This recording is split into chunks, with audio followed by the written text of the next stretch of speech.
Good afternoon once again.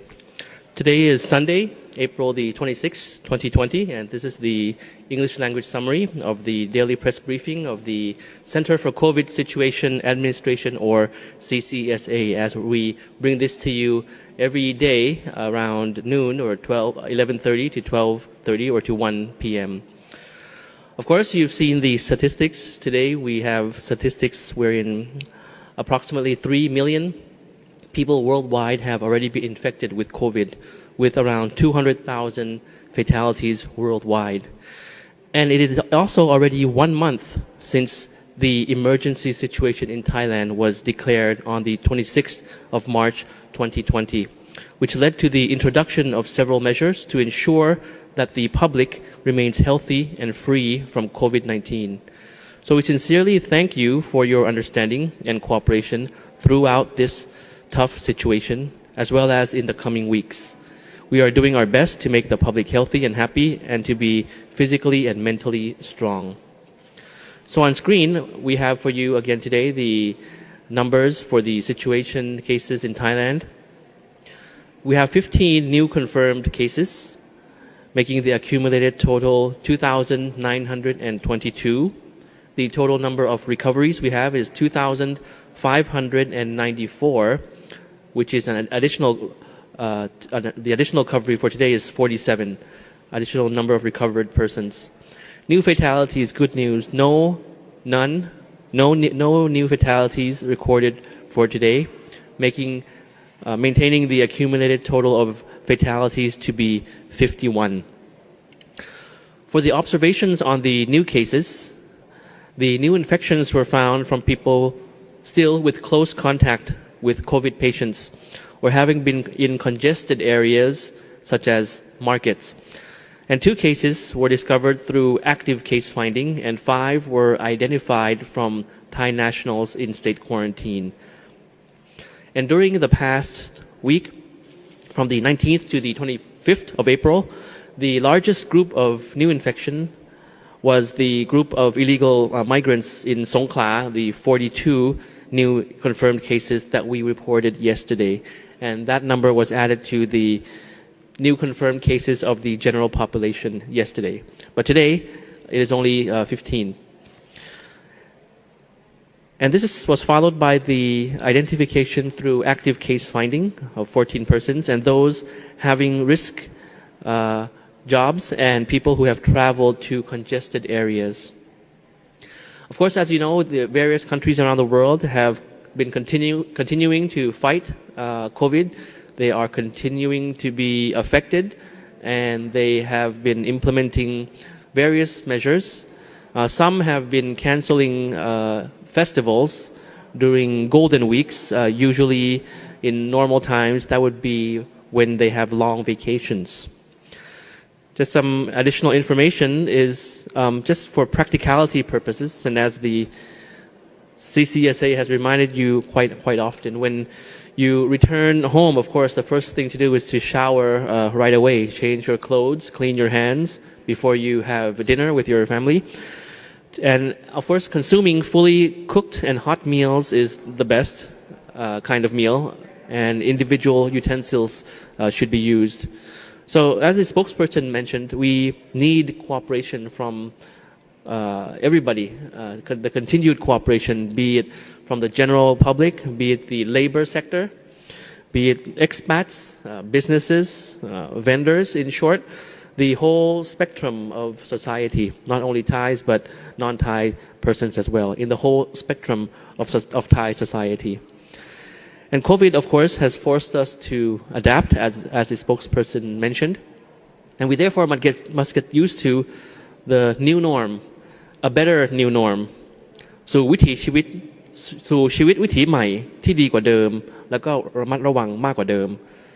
Of course, it's been tested and tried already that when humans adapt, humans become stronger. So moving to the numbers of violations in terms of curfew, as reported by the Operations Center for Security, which is one of the many operations center under the CCSA, We have numbers for you for those violating the curfew in terms of leaving residence, around 478, and a smaller number in terms of gatherings. Of course, this number is on the decrease, which is good news. It means that the general public is beginning to understand the necessity of all the measures of the curfew announced.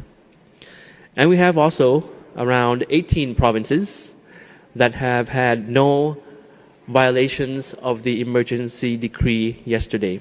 So that is something to be happy about. The issue on Thai nationals repatriation. On the 25th of April, yesterday, we had a number of Thai nationals repatriated through the land border checkpoints, most of them crossing from Malaysia. And from the range of 18th to the 25th of April, the total number of returnees at border checkpoints is around 3,774. As for as for air repatriation of Thai nationals, that is still going on, and more flights are coming in until the end of the month. And all returnees would have to be quarantined according to the state quarantine process.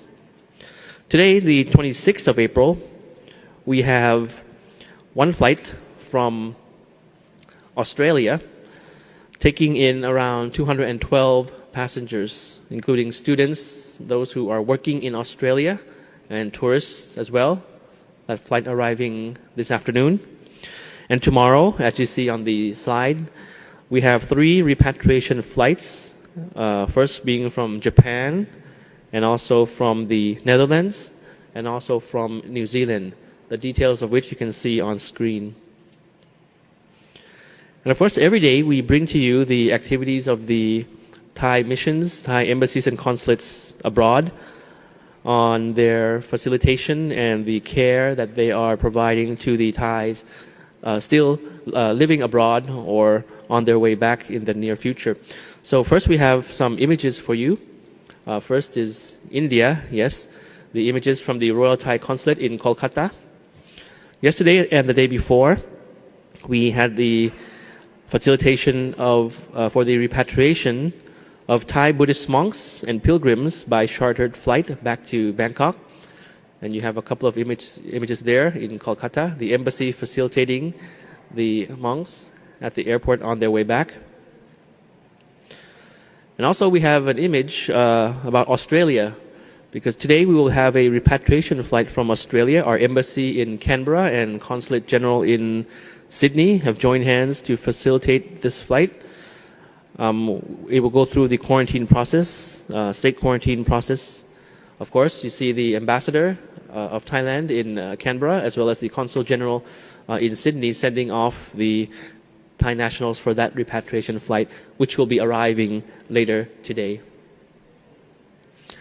And next, of course, we have some images here, yes, of the ambassador of Thailand in Buenos Aires, Argentina, preparing the food supply kits for the Thai students in Argentina. You may notice that the packages include instant noodles, which for Thai people, it's a very popular, convenient meal.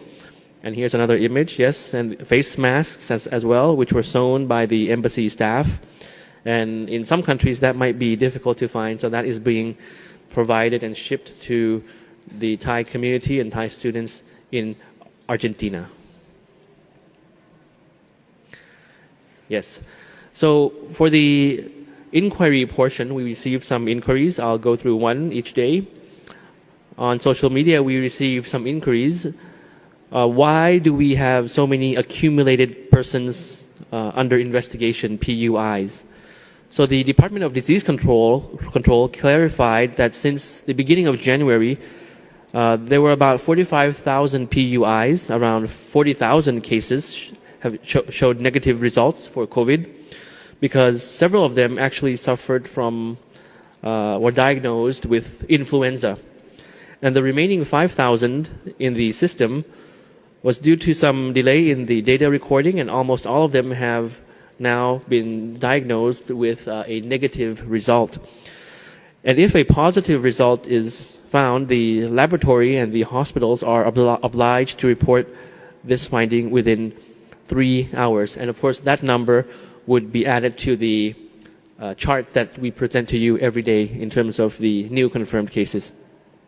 So therefore, in terms of PUI, there is no remaining positive cases in the system. Once a PUI and then diagnosed, and then it is certain for sure whether it is positive or negative, and put into the tally that we have daily. So in summary, the high number of PUIs mean that more people are being tested, and this does not necessarily imply that most of them are sick or infected. In fact, the majority have been tested already, and the results have been negative. Yes, and as always, I would like to provide a gentle reminder to the English language audience listening to this broadcast on social media or around the world on television as well. A gentle reminder on the importance of keeping personal hygiene and maintaining physical distance. We cannot still, to this day, be certain when the pandemic will be over. And yet, there is already a warning for the possibility of the second wave, as we repeat it often, the second wave of outbreak in many countries around the world, if the existing restrictions, measures, and recommendations for public health, for health security, if they are neglected prematurely, and when there is not yet a vaccine, a global vaccine. So it is therefore essential that we always keep our guard up, keep a watchful eye on the situation, and look after yourself and your loved ones. Look after yourself and your loved ones. The only wave that we want is a wave perhaps of goodbye to COVID. And until then, we hope that the second wave go away. Keep strong and healthy today. มาร่วมกันรักษาสุขภาพเพื่อป้องกันการกลับมาของโควิดระลอก 2 กันนะครับ Thank you very much. More power. สวัสดีครับ